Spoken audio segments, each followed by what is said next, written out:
Depending on what the literature already has, we know some things. Our hope is to be able to tease out that all as part of our larger research project.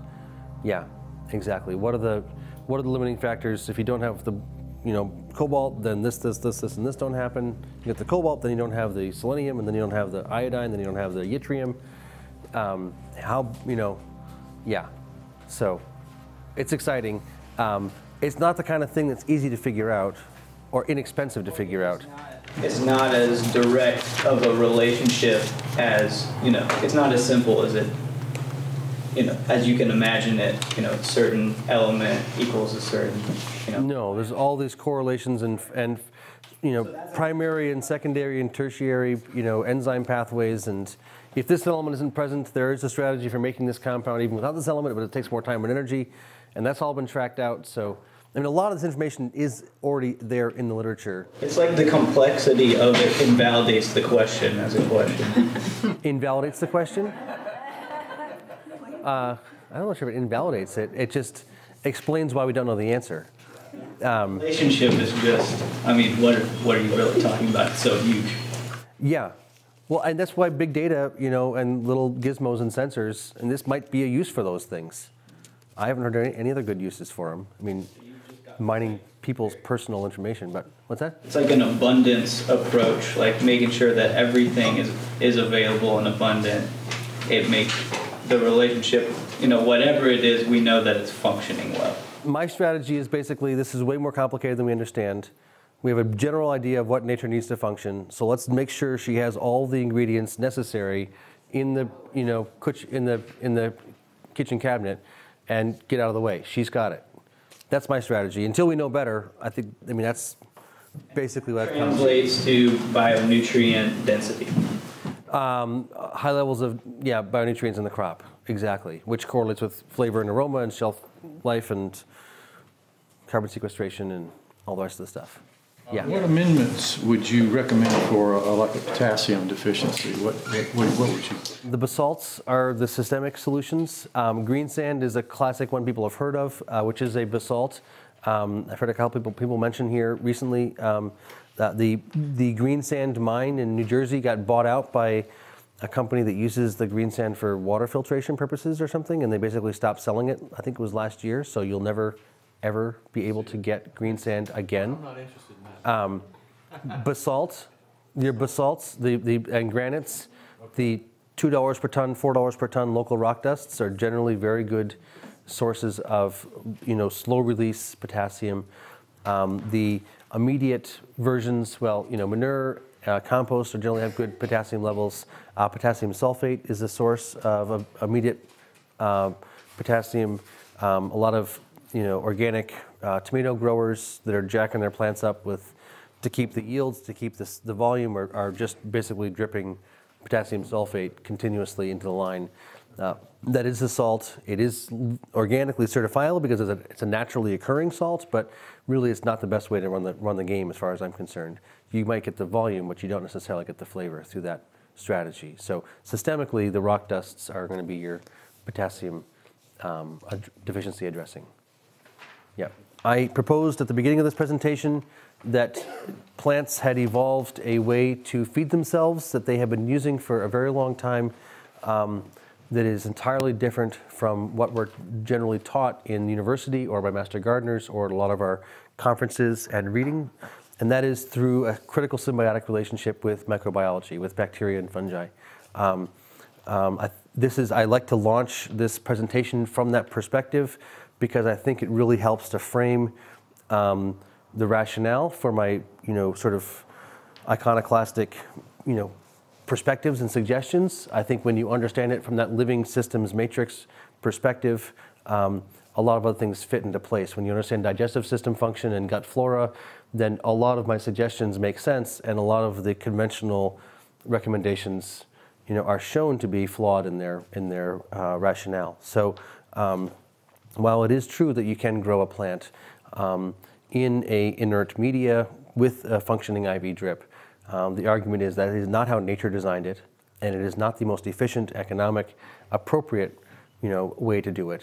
We can sequester more carbon, we can increase nutrient levels through working this biological model. So Foundationally, that assumption of this is how plants have evolved to work is one that I am hoping I have been able to convey. I'm hoping you will leave here with that thought and your understanding, and I hope you understand that when you talk to other people about soil and plants, if you don't make this basic point, you should not expect them to understand your argument. Right? If you didn't come into this presentation understanding that it was the soil life that has evolved to be the one that feeds the plant, and you're going to go out of this presentation talking about stuff to other people and giving them recommendations, there's a link that has to be made between understanding how plants evolved and the rationale for the recommendations. And I like to frame it around the sort of term biology. It's a biological system. I like to think of it as a biological system, presumed to be 1.5 million species of soil fungi, 3 million species of soil bacteria. That's 4.5 million species, like duck is a species, chicken is a species, dog, cow, cat, that's 5 species. 4.5 million different species of soil life are presumed to exist. All the microbiologists in all the decades and all the languages have identified as and named something along the lines of 3 to 5% of them, which leaves only 95 to 97% of the species as yet unnamed, much less understood. So it's really exciting. How little we know, what the opportunities are for deepening our understanding. The more we delve into this, the more insight we'll have, and likely the more empowered we'll be to work synergistically with nature. Yeah, the concept of the gut flora is an important one I'd like to convey in understanding how things work and sort of rationalizing your priorities. Chemistry is my next topic.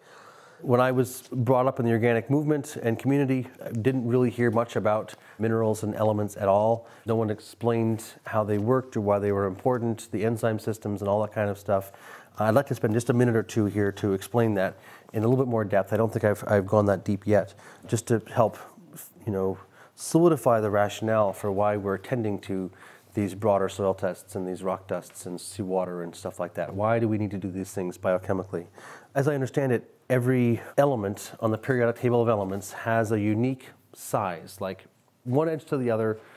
One atom of copper is 1.5 angstroms across. An angstrom is a unit of measure that's quite small. One atom of zinc is 1.6 angstroms across. These things have been identified. And also, every element has a unique bonding geometry, as in when copper is bonding with carbon or oxygen, it bonds with a 6-sided geometry, like a cube, or a 4-sided geometry, like a pyramid, or an 8-sided geometry, or 12-sided geometry. There's different basic geometries.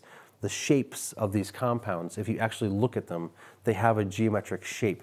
This is what's important about the enzymes, is the element at their core. And I haven't talked about enzymes, so let me just talk about those for a second. There's a couple of hoop houses over here. People know what a hoop house is. I've got a bunch of hoop houses, like I've told you. When you start to build a hoop house, you've got a pile of metal pipes that's like 10 or 12 feet long. It's a couple feet wide, it's a couple feet tall. Not a very big pile of pipes. Various assorted attachment pieces.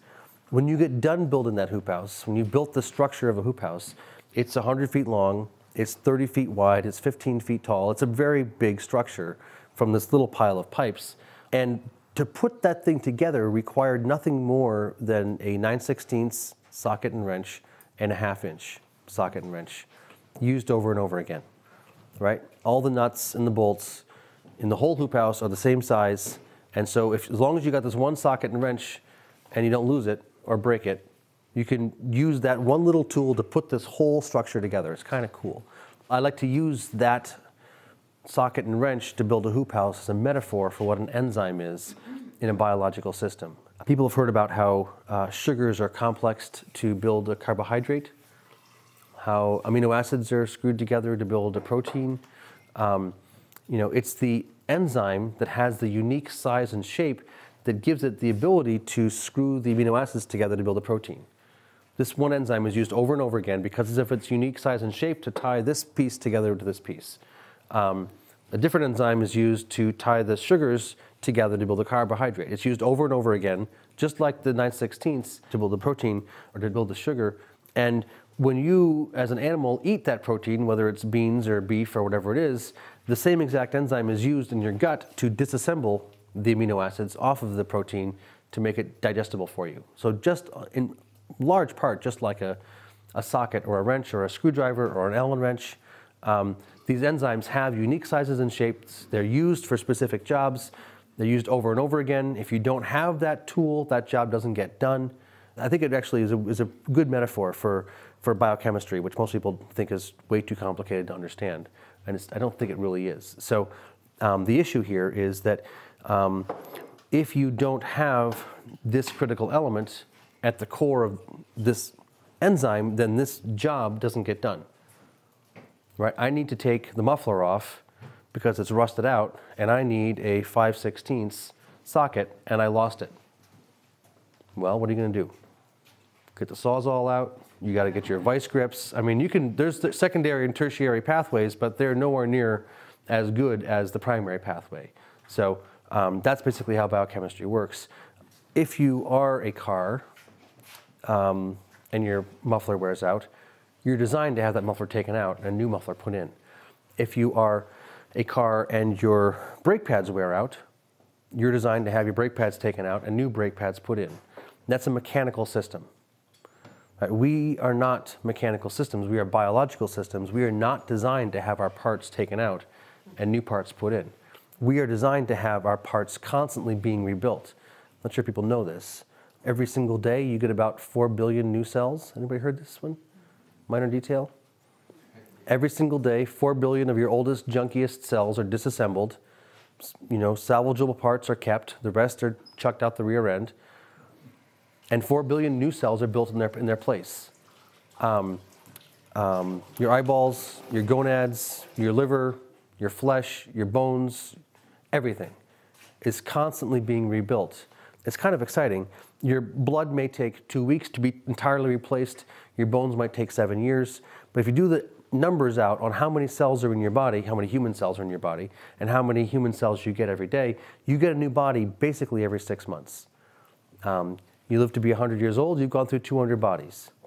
I think it's kind of exciting. They say you are what you eat. Basically, what you eat now determines what your body is for the next 6 months. You eat well for a little while, you get a whole new body. Right? You've seen people heal through eating food. People who didn't look good at all of a sudden look a lot different. You've seen it happen in both ways, right? People fall apart like, oh my God, what happened to you? Oh wow, look how much better you look. Right? We literally get a new body every 6 months. If you think about every cell, you've heard about the cells and the nucleus. Anybody heard about the nucleus? The DNA inside the nucleus. Remember this one from 9th grade, whatever it was? Inside every nucleus is DNA. You've heard about DNA being a big, long compound? Heard about that one? Right? So when the Human Genome Project was being performed in the 1990s, and they were identifying all the different pieces of human DNA, they not only identified the pieces of DNA, but they also identified the enzymes necessary to put the pieces together. Then when they had all the enzymes identified, they were able to identify all the elements at the core of those enzymes, because this has all been figured out, right? There are dozens of different elements: copper, zinc, manganese, boron, cobalt, molybdenum, selenium, chromium, vanadium, yttrium, scandium. I just keep going. Dozens of different elements necessary to replicate every strand of human DNA. How many elements are you told to pay attention to on your soil test? N, P, and K is all they keep testing. I'm talking about the university soil test. Calcium for pH, sulfur for pH. Give them 5 if you want to be generous. What's the purpose of farming? If we're producing food, and that food is that which our bodies are using to build themselves with, and we understand from the biochemistry categorically that we need dozens of elements, then why are we not attending to that in our agriculture? I think it's a foundational oversight and quite exciting. So what happens when one of those dozens of elements is not present when that DNA is being replicated? Then the enzyme that it is the core of can't be manufactured. Then the pieces of DNA that are supposed to get put together by that enzyme don't get put together. You know what that's called? Genetic mutation. It's a genetic mutation, right? It's real easy. It's real easy to get these things if you don't get quality in your food, and it's real easy to get rid of them if you do have quality in your food. You can have a genetic mutation for colon cancer, for heart disease, or breast cancer, or osteoporosis, a genetic marker which says, these breaks in the DNA correlate with this. They aren't always the case, but they correlate with this degenerative disease. You start eating food that has those nutrients in it, guess what happens? When your body rebuilds itself every 6 months, those genes fix themselves, right? The system is designed to work. This is how healing happens. Anybody heard of Hippocrates? Hippocratic Oath? There's 3 pieces to the Hippocratic Oath. Who knows the Hippocratic Oath? Do no harm. First, do no harm. Then, let food be thy medicine. And medicine be thy food. And finally, And medicine be thy food. let me never be conned, tricked, or otherwise inspired to prescribe a poison. Right. First, do no harm. No cutting, slicing, burning. First, do no harm. Then let food be thy medicine. And finally, let me never be conned, tricked, or otherwise inspired into prescribing a poison. That's actually not a bad, layout of how to run the system. Unfortunately, doctors don't follow it, but we don't have much food available for people to eat in the first place. So, they're stuck with the poisons to try to manage the diseases. But as I understand it, we could systemically reverse just about all the degenerative diseases, all those diseases that are managed but are not cured with good nutrition, foundationally, systemically, categorically. I think there was Linus Pauling, among many others, who said, at the root of every degenerative disease is a mineral deficiency. At the root of every degenerative disease is a mineral deficiency. We talked about how our tongues and our noses are evolved to sense these secondary metabolites, which are complex compounds which only occur when you have a full suite of elements present in the environment. We talked about the nutrition and flavor of most crops being low. I think people are beginning to see how this all connects in a visceral way. So, all right, so we move on to the next level here. Physics and quantum mechanics, the sort of vibrational, energetic underpinnings of things, foundational nature of things. People have heard about this thing called dark matter and dark energy. 95% of reality can't be found. All of our spectrometers and telescopes and scanning electron microscopes and all of the tools that we've got in science are able to find something like 5% of reality, probably less. Most of reality can't be found by any of these tools. This is dark matter, this is dark energy. It's referred to as dark because we can't see it, we don't know what it is, we being formal scientists. So this is the section of the presentation where I get to say what I think about things. Thus far, I've only been saying what I think is founded in literature and other respected individuals, the scientific, canon. I've got a thesis here, and I'm just going to lay it out, and you can do with it as you wish. Anybody ever heard or been to a elementary school band concert? Anybody? A couple people have had the experience. I haven't been to one recently, but I do remember elementary school band concerts and that experience, that very visceral experience, which... Anybody been to a beautiful a cappella choir, a beautiful, exquisite, so amazingly in tune that there's this, there's 4 voices singing, but there's a 5th note that's heard. It's called an overtone or a harmonic, right? Again, in the metaphor of music, the language of music. People know about the piano keyboard as there's low, low C and C and high C and high. You know about that, the octaves? So my proposal is that there are multiple octaves to reality, and maybe that's not the right word, but frequency ranges, and the physical plane is but one of them. Who was it? I think it was Jesus that said the body is the temple. Anybody heard that one? The body is a temple. The temple is a place where you go to commune with the divine, right? So the temple isn't some building somewhere. The temple is some building right here. The body is the temple. That's the place where you go to commune with the divine. That means, you're not the body, of course, but we can let that be for now. I would suggest that if you have a body that does not have some of the critical elements in it, those elements in chemistry are vibrations in physics.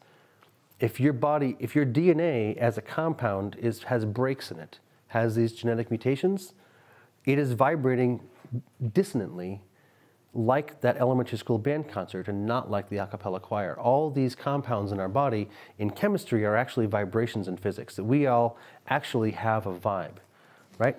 You know about this, people have vibes, right? We talk about it that way, we sense it that way, we feel the vibe of people.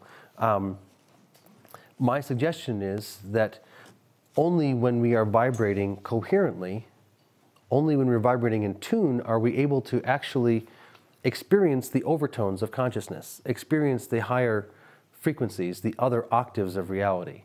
I would suggest that our bodies are hardwired with the capacity to perceive these states, and in fact, many of us actually make our regular day-to-day important life decisions based on those other frequency ranges, but we'll talk about that in a little bit.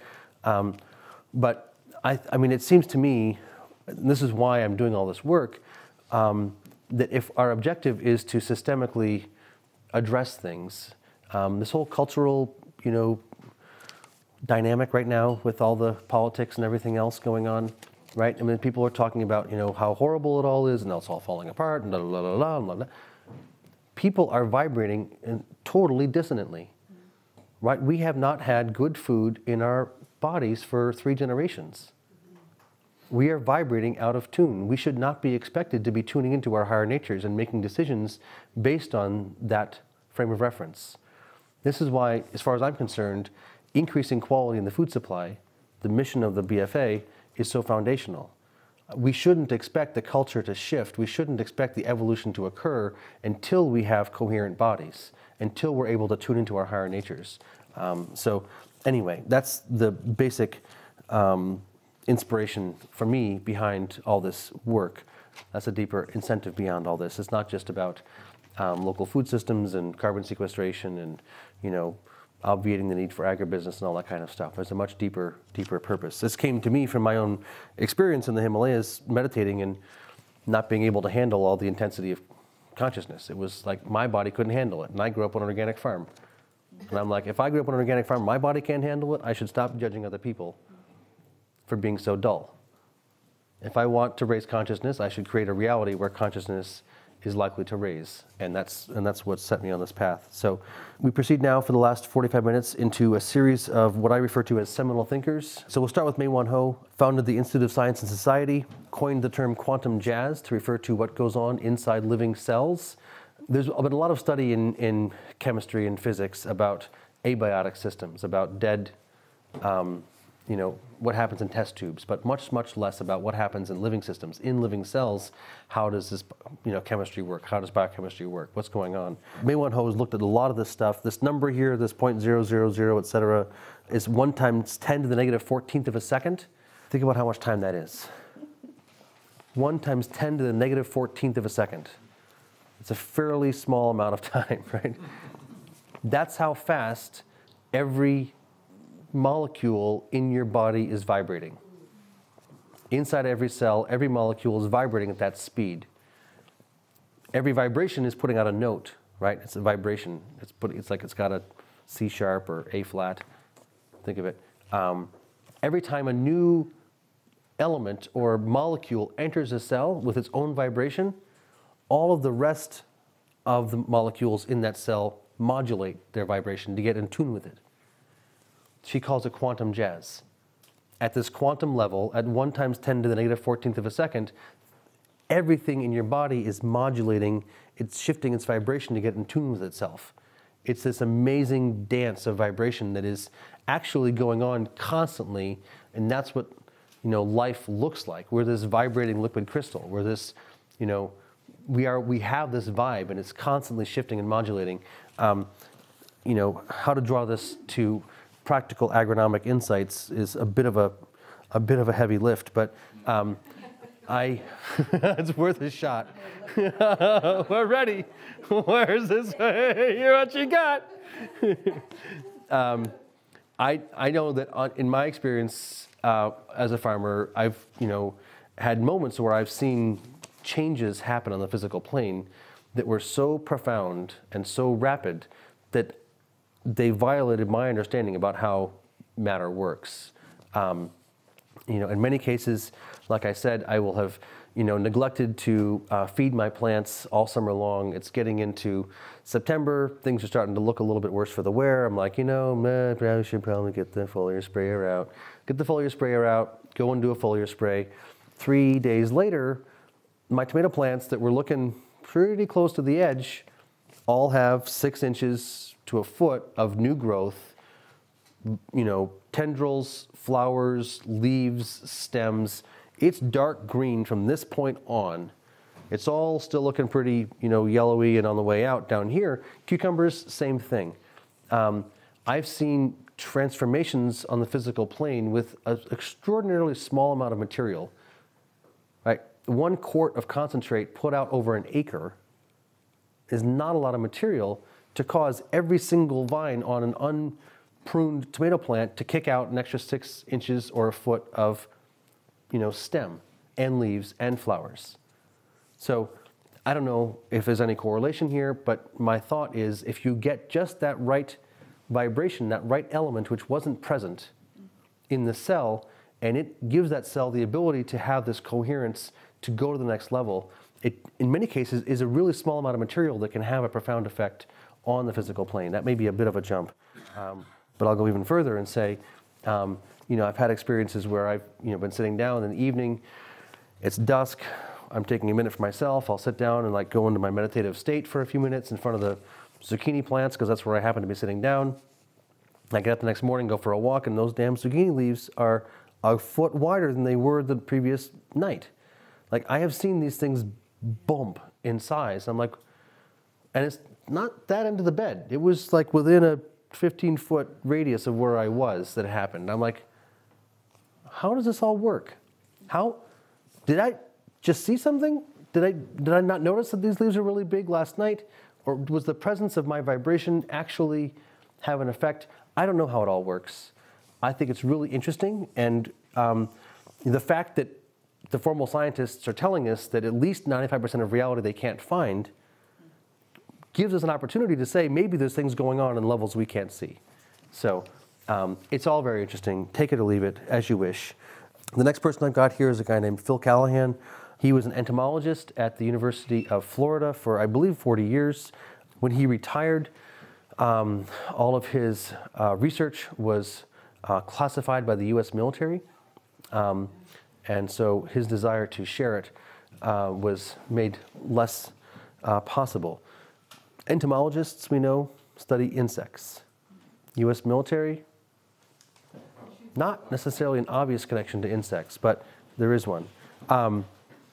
So Callahan, after he retired and was unable to share his formal work, decided to publish a couple of books where he shared thought experiments, which basically proved what he realized, even if we couldn't see the actual literature, and we just had to take his word for it.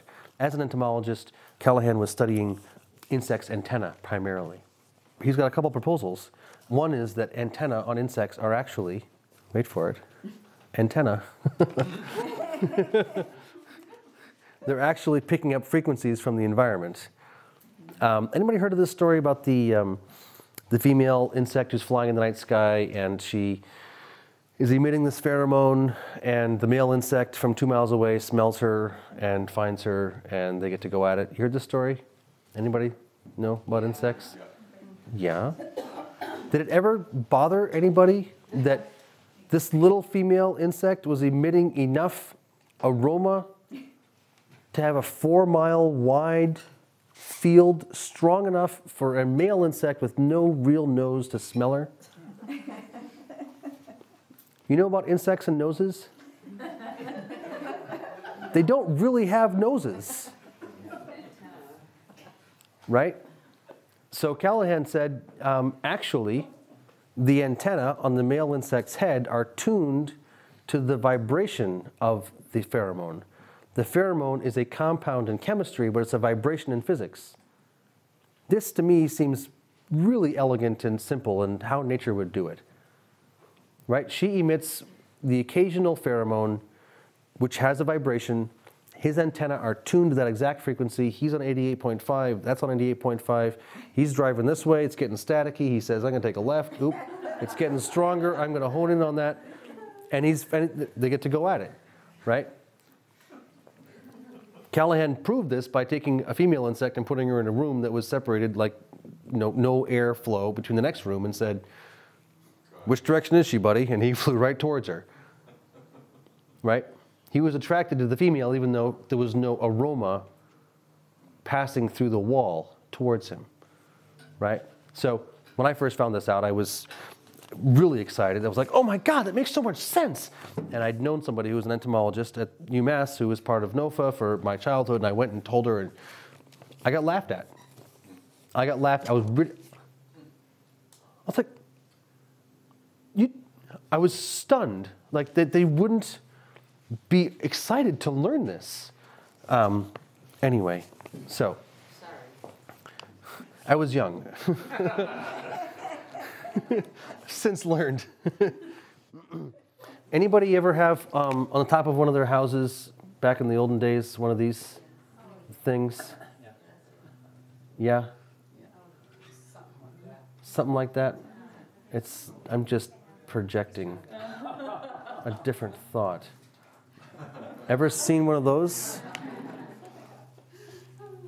Ever see one of those? Ever look at them that way? So Callahan said that the Colorado potato beetle larvae can only eat, actually he didn't say this, but the Colorado potato beetle larvae can only eat incomplete compounds of protein. They can eat amino acids, they can eat nitrates, they can't eat complete protein. So Callahan said that the leaf of a potato plant that's full of amino acids vibrates at the frequency of a potato plant leaf full of amino acids, and that the antenna of a Colorado potato beetle adult is tuned to the frequency of a potato leaf full of amino acids. And so he said it looks like neon light to them. There's like static, neon light. Like he tracked it down. He tracked the signals in their brain to the the brain stem. I always wondered why we would rotate our potato plants, aggressively across the street, because the potato bugs always destroyed the potato crop and it was a pain in the butt. And we were really good about rotating our potatoes. We'd rotate them 1,000 feet and they would be 1.5 inches, 2 inches out of the ground, and the Colorado potato beetles would be all over them. And there was nowhere else, right? You didn't find Colorado potato beetles all over the spinach or all over the chard or all over the grass or all over the apple trees or anywhere. They all apparently, wintered back where the potatoes were, and they all showed up right here by the potatoes like 2 days after they were up out of the ground. And I always wondered, how do they find them? How do they find them? And Callahan gives us an explanation which to me makes a lot of sense, which is their antennae are tuned to the frequency of what their babies can eat. So that means that when your potato plant builds complete proteins, it is no longer vibrating at the frequency of a potato leaf full of amino acids. It's now vibrating at the frequency of a potato leaf full of protein.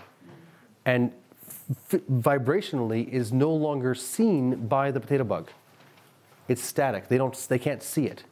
Literally can't see it. They fly right over it and can't find it. And even if they did find it and laid their eggs on it and the babies germinated, hatched, they were born, the whole thing is the same thing. They couldn't eat them. They couldn't eat the plant. They would get indigestion. It would be like you eating a bale of hay. So anyway, this is all very interesting. If any of this is intriguing to you, you can look up Phil Callahan. Kervin is my next one. If you didn't think Callahan was enough, here comes Kervin. Kervin was a member of the French Academy of Science, a member of the New York Academy of Science. When he graduated from university, he got a job working what was then called French Algeria. This is back in the formal colonial period when the European powers formally controlled countries in Africa, as opposed to the informal control that occurs now with the inverse totalitarianism, which we don't really need to talk about. His job was to monitor the oil workers in the extreme temperatures in the desert to make sure that they were maintaining bodily fluids and basic vital signs, because it was bad investment to train all these guys and have them die, and then you had to sort of train more people. So his job was to monitor the oil workers. And so he was, among other things, ashing all of the ingredients, everything they were eating. Like he would ash it and get a mineral spectra, and he was taking everything coming out of their bodies, urine, feces, sweat, monitoring it, ashing it. Over time, as he began to track these different inputs and outputs, he noticed that there was more potassium coming into their bodies than going out, and more sodium coming out of their bodies than going in. And we know that potassium and sodium are both critical electrolytes, and they must be maintained at very specific levels in the blood, or else you're dead. So he told his bosses that, look, I'm finding some imbalances on the inputs and the outputs. Looks like their blood levels are maintaining, but it looks like they're sequestering the potassium somewhere, and there's a sodium deficit coming from somewhere. We should really check this thing out, because we don't want them all to die. But it looks like it's happening across the board. They said, yeah, it looks like we should check this out. They checked his math, went looking, couldn't figure it out. Decided we could saw a couple of them open and look for the potassium deposits, look for the sodium deficit, sawed a couple of them open, couldn't find the potassium deficit, deposit, sodium deficit, sewed them back up again, couldn't figure it out. Monitored this over time, kept proceeding along. They were getting really worked up at this point, like, this is a big deal, what's going on? They seem to be totally fine, but the numbers are showing us that something is not right. Finally, Kervin decided he would look at his numbers a different way. And instead of looking at the amount of potassium coming in and amount of potassium coming out, he added them all up and said, what's the total atomic weights coming in and the total atomic weights going out? And lo and behold, they added up. He's like, whoa, this is not possible. This is against the law. This is untrue. But he was a scientist. And if you're a scientist, technically, you let the data guide you. You don't presume the answers and say, this is not possible, therefore I'm going to throw it out. You say, look, I did good science, and this is the data, and I'm going to follow the data. And so that was his entree into a lifelong career, collaborating, doing further studies, collaborating with other researchers across Europe and Asia in a field that he referred to as biological transmutation. There seems to be a lot of data showing that biological systems have the ability to play with nuclei in a way that we in chemistry can't. What I have written down here, atomic weight 10 plus atomic weight 16 equals atomic weight 26. When the biological system needs atomic weight 26, they don't have it, they just take 10 and 16 and push them together, and boom, we got 26. Interesting book, if you've never read it. It's called Biological Transmutations. It answers the question of isotopes that I've always had. Anybody? That kind of student in school that was like, but that doesn't make sense. Anybody? Was like that? I was one of those students, and nobody liked me. The teachers didn't like me, my peers didn't like me, but I'd never been liked, so I didn't care. But when things were told to me that didn't make sense, I really actively struggled. And isotopes was one that never made sense. There's isotopes, like there's carbon 12 and carbon 14 or whatever. Like, what's the difference? Where do they come from? What's the deal? Like, they just are different. So anyway, Kervin's work helps explain isotopes to me in a way that actually makes a lot of sense. Like, this is how you get 29 versus 30, is because you took off a hydrogen here, et cetera. So I think the biodynamic community has done research in this realm. They've looked at chicken eggs. You take 24 fertilized chicken eggs and you take 12 of them and you ash them, burn them to a crisp, do a mineral spectra on them, what's in those 12 fertilized chicken eggs. You take the other 12 and you incubate them for 3 weeks, and then if you can bring yourself to ash them just before they're about to hatch, that's exactly how I feel.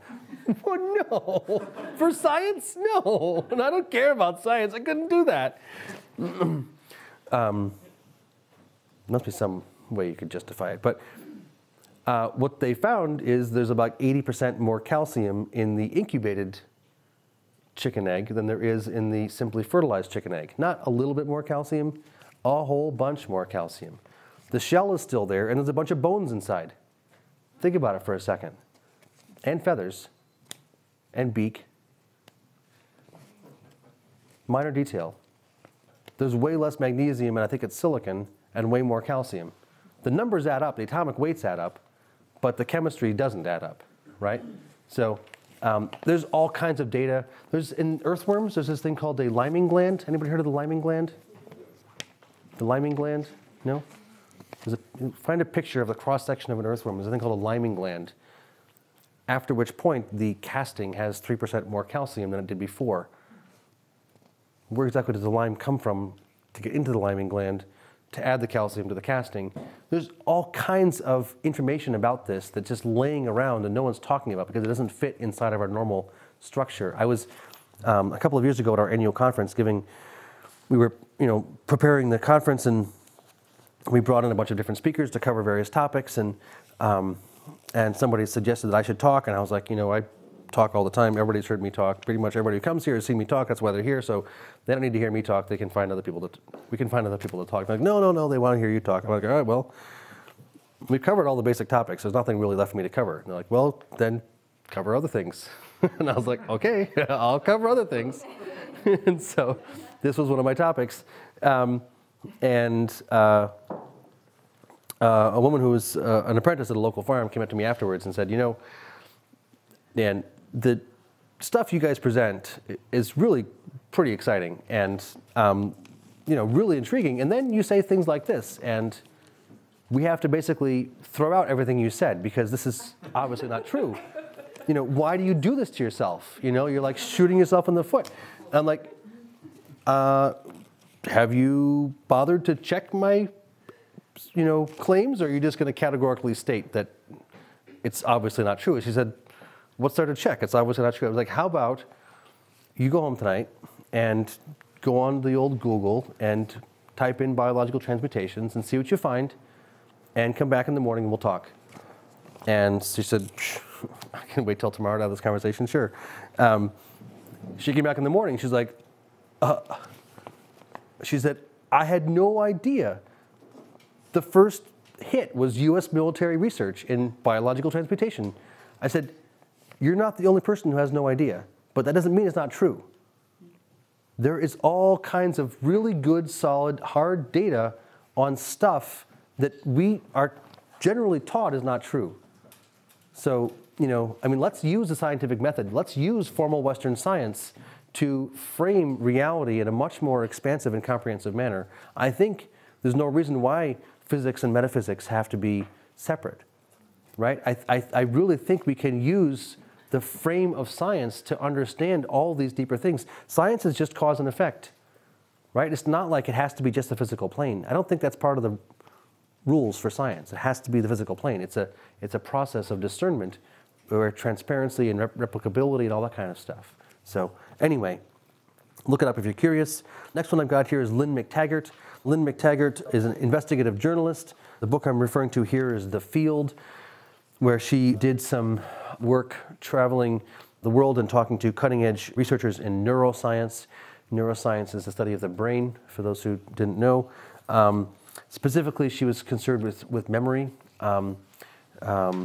Apparently, and I didn't know this was true, but apparently memories are not stored in the brain. Anybody know about this one? All the neuroscientists all over the country for quite some time have been trying to find where memories are stored. We can see which parts of the brain activate when you're having a memory, but then when you cut that person's brain open when they die, there's no X's, ones and zeros, where the memories, there's no proteins or there is no physical structure that is storing the memory. And so this is what Lynn was looking into, is how does memory work? How do we know things? How do we intuit things? And from talking to these cutting edge researchers in neuroscience, formal Western scientists, as an investigative journalist really studying this topic, she came up with a thesis which seems to be at least a plausible suggestion, if not the most likely case, which is that memories are stored in the field, and the brain is a field antenna. So what does that mean exactly? In Sanskrit, it's called the Akashic record. When Steiner was asked, how did you figure out all this stuff? He's like, just read the Akashic record, no big deal, right? All the yogis and clairvoyants and all those kinds of people, they're just reading the record. So how does it work? Metaphor being, I'm standing next to a very still pond, and I take a rock and I chuck it in, and any one of you walks around the corner 5 seconds later and looks at the pond, you can see what happened based on the ripples without having actually seen what occurred. And the idea here basically is that everything that ever happens sends out ripples. A little ripple in space-time and whatever frequency range is there. And if you are in tune, you can read the ripple and see what happened. So I'm sure many of us have had the experience of being able to sense something that has happened without having experienced it. To basically tune in on and feel something, to sense something without ever having experienced it. For whatever it's worth, this is the concept here is that the brain is an antenna. These neurons, these brain cells, are functionally an antenna that tune into the frequency of things, and that's how we read. It's how we communicate. I talked yesterday about the anthropologists in Brazil talking to the tribal people about how they could figure out that this root and this leaf could be used to address this ailment, and they said the plants told us. And we talked about the plants having their antenna here. The idea here is that our neurons, these big, long, filamentous, cells, are actually functionally an antenna system, and that's how we are able to perceive other things beyond the 5 physical senses. De Buhner and his work with life communication, sort of deepening this to some degree, Buhner suggests, and I think this is pretty much categorical, that there are multiple organs in our body which are full of these neurons, which means to say there are multiple organs in our body which are full of brains, which are brains, or functioning brains. They're in these antenna systems. Anybody know what those other organs are? Gut. The gut and heart. And the heart are both full of neurons. Anybody ever had? That's demonstrable fact or history? Demonstrable fact. Yeah. Anybody ever had a gut feeling about something?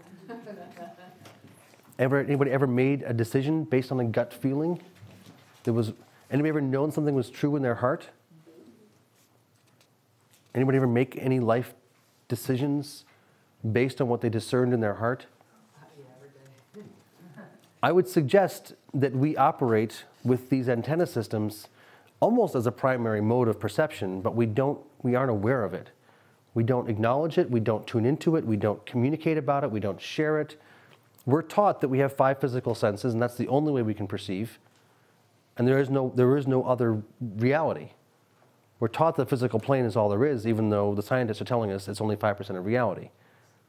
I would propose that we are actually constantly perceiving on other realms, and we're making important life decisions from these other realms, and we don't talk about it. And I say, at least let's talk about it. Let's acknowledge it. Let's be present with it. Actually, there is a 4th organ that women have that is full of these neurons. Does anybody know what that is? The uterus is also full of neurons. So we can technically say that then, therefore, women have 4 brains and men have 3, which is why you should stop giving us a hard time. Right? We are never going to understand. It's simple fact, so just get over it. Move on, please. Consternation is not helpful. My next one here is Ulrich, and he's the one talking about the Human Genome Project, which I already discussed. Wilhelm Reich is following him with bions and orgone. My wife learned about Wilhelm Reich in 9th grade science class because he is the first Western scientist to formally isolate and prove the existence of what they call qi in China, what they call prana in India. My wife is from India, so that was part of why he was in the curriculum. He didn't get to be in the curriculum here. Wilhelm Reich was the guy I was referring to earlier who had his books burned by the FDA in the 50s. He was locked up and died under suspicious circumstances.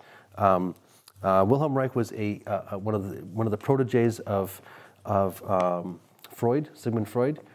He and Jung were sort of brother students of Freud, and he had a very quite a successful career. Really interesting man. He was able to do these things with cloudbusters to, if it's cloudy out, if it's all this, really bad climatic conditions, he could work with the orgone, the life force, the prana, and he could, cause the clouds to dissipate and the sun to come down. If it was really a period of drought, he was able to make the clouds form and make it rain. He was doing all kinds of really interesting things. He got in trouble for providing orgasms to people as a, his theory was that if you were tensed and had these deep traumas, that intense pleasure would be a way of releasing it. So he's got these orgone generators where he's concentrating this life force, this prana, and he's projecting it, or you're projecting it at yourself, and you're getting these like states of great excitation and pleasure, and these deep traumas are being released and people are being healed, cured. That was his thesis as a student of Freud's. How do we deal with these deep psychosomatic issues and process them and remove them and move on in life? And his thought was just have lots of life force flow through you and it'll release. That was his thesis, which I don't think is too unreasonable. But anyway, that's what he got in trouble for. Has anybody here ever been in a field and looked up at the tree line and seen between the green of the trees and the blue of the sky a little white zone? Yeah, and you try to like get it out of your eyes and you're like, maybe it's not a cloud. What is it? You can't get it out of your eyes? What's that? I was wondering if there's moisture coming off the leaves. I mean, my thought has always been like a change in temperature, a change in... Something, yeah. I don't know. It fits the description of an aura to a remarkable degree. Not that that's what Reich was talking about, but I don't know. I just have seen this all my life and never heard a decent explanation. What I want to talk about, the bions themselves, the orgone, the prana, the chi. My experience is, and I don't know how many of you have had this experience, but after a snowstorm, when the sun comes up bright the next morning and you walk outside and it sort of bounces off the snow, like I will see these like little things that go spiraling around, like these little lights that go, they're like it's light, but it's clear, that spirals. Anybody seen that on snow? Everybody look, you can look at it in the mid-afternoon, late afternoon. If you're in the in the backyard or outside, focus your eyes 15 feet away. Like don't look at the clouds, don't look at the trees, just like literally focus 15 feet away where there's nothing. And I see that also. I see this little stuff that goes spiraling around and it's like transparent. And if I spend too much time looking at it, my forehead hurts. I'm like, oh, what is that? I'm like, oh, that's my third eye. Oh. I don't know. I had this experience of being able to perceive this fairly readily. Usually a few people in the audience nod when I talk about it. Like, yeah, I thought that. I didn't know what it was. I thought it was, those aren't floaters because they're spinners. They go spinning around real fast. Look out an airplane window and you can see them usually pretty easily outside the airplane window because there's nothing else to look at. Anyway, my experience is I can perceive these things directly. This prana that Reich talked about, that the tantrics and the Vedics talked about.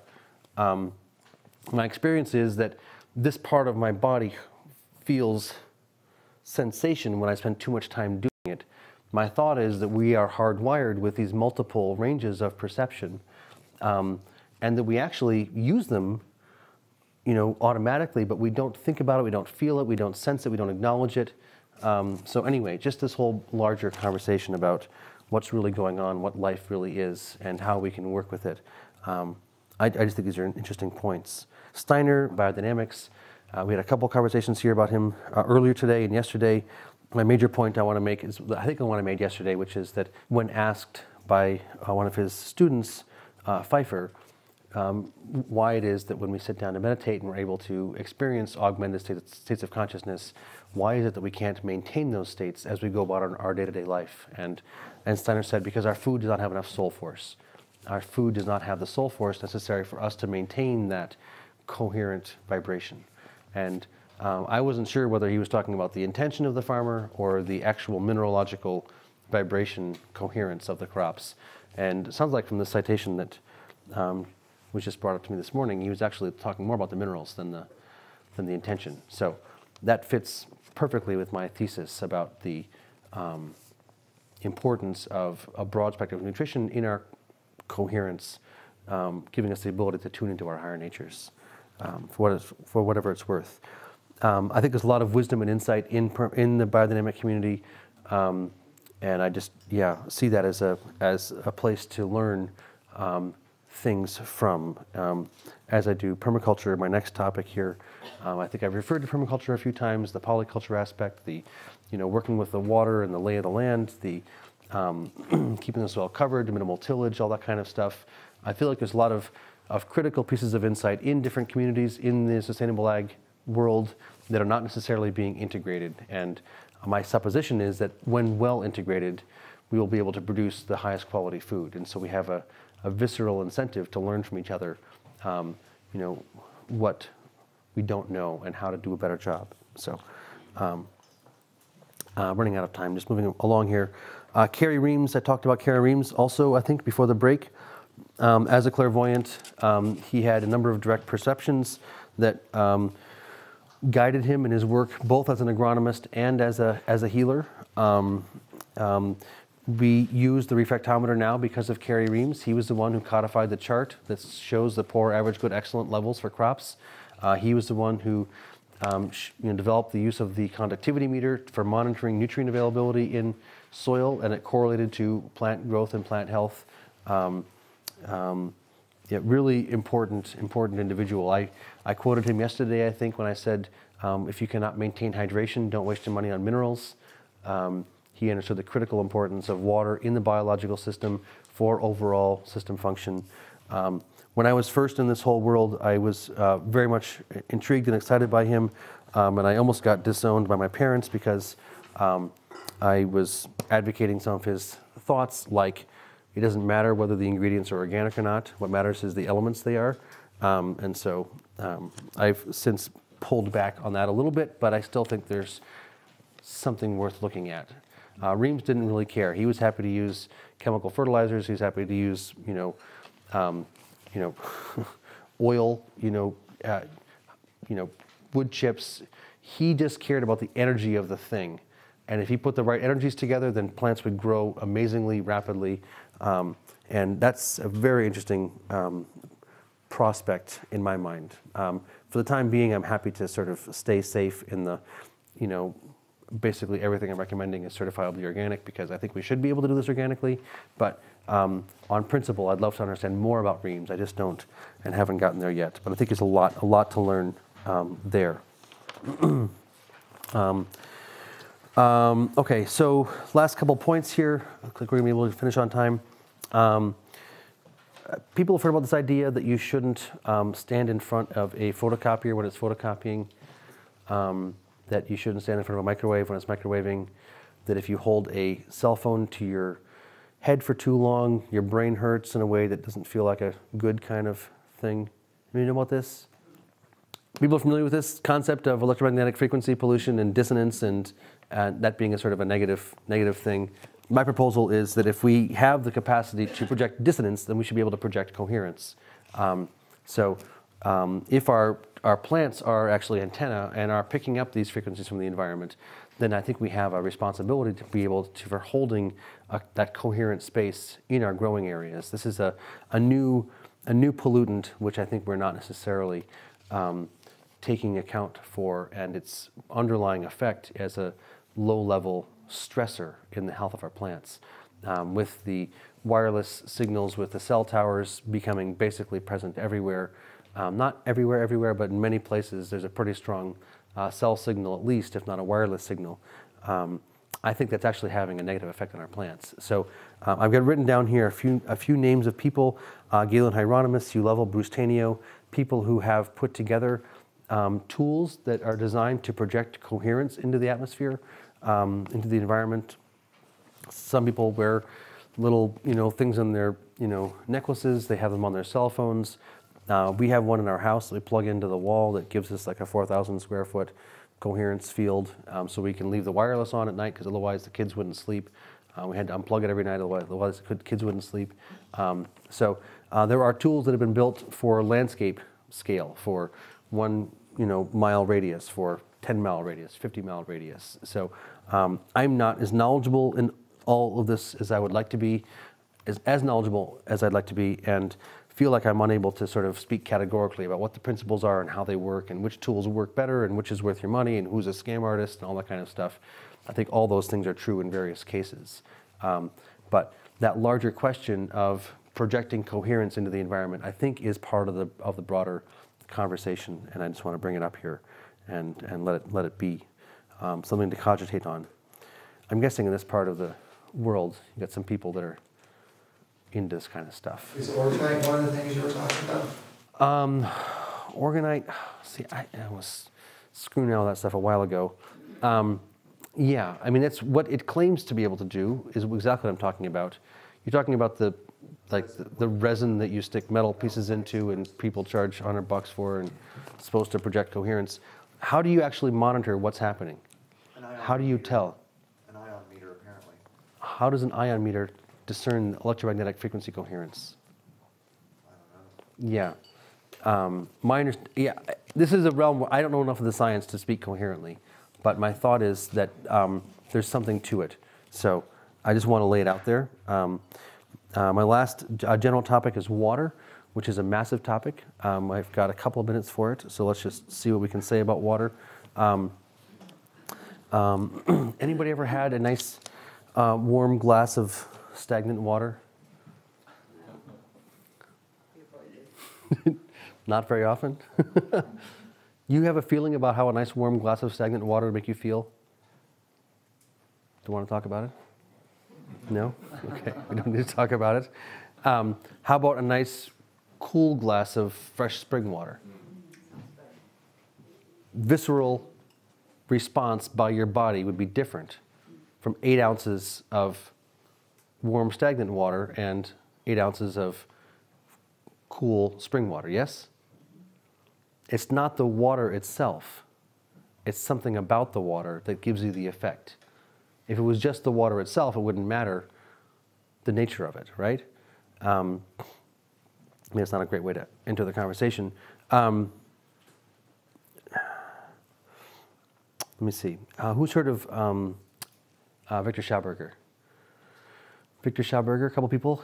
Victor Schauberger was an Austrian forester. His job was to hide in the forest and catch poachers. So he basically had to sit still in nature for extended periods of time, and he was able to occupy himself by looking at things very intensely. He noticed some things about water. He went on to do some really interesting work in water. If you haven't heard about him, definitely worth looking up. A couple of things he noticed about water. One thing he noticed was that when water would run down a hill when it was raining, it would always go back and forth. Anybody ever seen a riffle of water? You know, it doesn't ever flow straight. It always goes back and forth, back and forth, back and forth. If you look at the lay of a river on the landscape, rivers, they always go back and forth, right? Always go back and forth. The idea here is that back and forth in 2D is actually this in 3D. Water likes to move in this spiral form. And that's what living water does, is it moves in this spiral formation. Anybody heard of the idea that the heart is a pump? Heard this one? Yeah. If you were a pump and you're pumping viscous fluid through a series of ever smaller channels, say, like the arteries into the capillaries, if you had to pump viscous fluid through a series of very small channels at a certain speed so it would get back to you in a certain amount of time, you know the math on how many PSI would be required, pounds per square inch of pressure, would be required to pump the blood? It's over 100. It's like 120 PSI. Ever had a compressor with 120 PSI of air, right? Like on a nail gun kind of thing? Yeah, some of you know what I'm talking about. 120 PSI would blow right through your capillaries, let's just say, right? The heart is not pumping at 120 PSI. I think it was a book came out recently, Tom Cowan, I think, wrote talking about how based on the shape and structure of the heart, it looks like what the heart's doing is putting spin into the blood. It's just putting spin into the blood, and the blood's going like this, like this, like this, and it's coming all the way back around. But that is the function by which, the mode by which the heart pumps the blood is by putting spin into it. It seems like living water which is different than stagnant water, has this spin in it, has this vortex action. Anybody ever wondered about the science about how it is that the salmon are able to jump 60 feet up over the cliff when they're on their spawning runs, up over the waterfall? 60 feet's a little much. 40 feet? It's a lot. It is a lot, and they do it, right? This is... They don't fly 60 feet. They definitely do dozens of feet. Yeah. They can do dozens of feet. So either dozens of feet, we'll call it 25. What's the math on how much force will be required to push a fish up out of the water 25 feet to the next pond? This is what Schauberger was looking at. He was sitting on the edges of the pools waiting for the poachers to come and catch the fish, and he was watching them as they would do this spiral thing, and they would just like build up momentum, and they'd spiral around the pool, around the pool, around the pool, around the pool, around the pool, and then just poof, and they would take off. And there was this levity effect that was going on where they were building up momentum in some manner, building up this spin, and then they're able to take off and do this thing. So it's all very interesting and not necessarily directly pertinent to how to grow healthy plants, except that we talked about water being critically important. And my suggestion is that water is not just H2O, that the nature of the water, the flow of the water, the energy of the water has a massive effect on the plant. I think they've done work with photonic emissions where they've looked at the photons, the light emitted by water before it enters a pipe and after it leaves the pipe. And there's always less light in the water after it leaves the pipe. Pushing water through a pipe is a great way to suck the force out of it, the life force, the coherence, the spin. It doesn't have spin anymore. It's much more stagnant and flat. So we're recommending here that you have an irrigation system so you can maintain hydration in a drought, which is certainly better than not having water in a drought. But my experience has been that when I run my irrigation system in a drought, I can put down the 2 inches of rain that I'm going to get from a thunderstorm, but I'll never get the growth, the vigor, the response from that irrigation that I would otherwise get from the thunderstorm rain. And so the idea here is that if we are going to have climactic irregularities continuing, we are going to have extended droughts, and we are going to be using irrigation, then we need to understand that it's not just water. There's some kind of a spin, there's some kind of an energy, and my understanding is that there are tools that can be used to put spin, to put, coherence back into the water at a fairly inexpensive and simple manner. So again, I don't have time to go into all that in detail, and I don't really feel like I understand it enough to speak confidently, but I think there's a bunch of good information out there. I know we had at least one, if not two presenters at our most recent conference go into this in more depth. I think it's an interesting point, worth contemplating. So I just want to leave you with that. The final two slides are rock dust and seawater. I want to leave on that note of these two things of which the planet is basically made, at least the part we have access to, which, as I understand it, have in them everything we need to bring in from off-site to revitalize every part of this planet. As I said earlier, I've had the opportunity to go to many parts of this planet and see what life is like for many other people. And I feel a deep compulsion to find a strategy that can be used on scale realistically to revitalize lands around this planet. And thus far, as I understand it, to in short order revitalize things, bringing in some minerals from off-site is probably not a bad idea.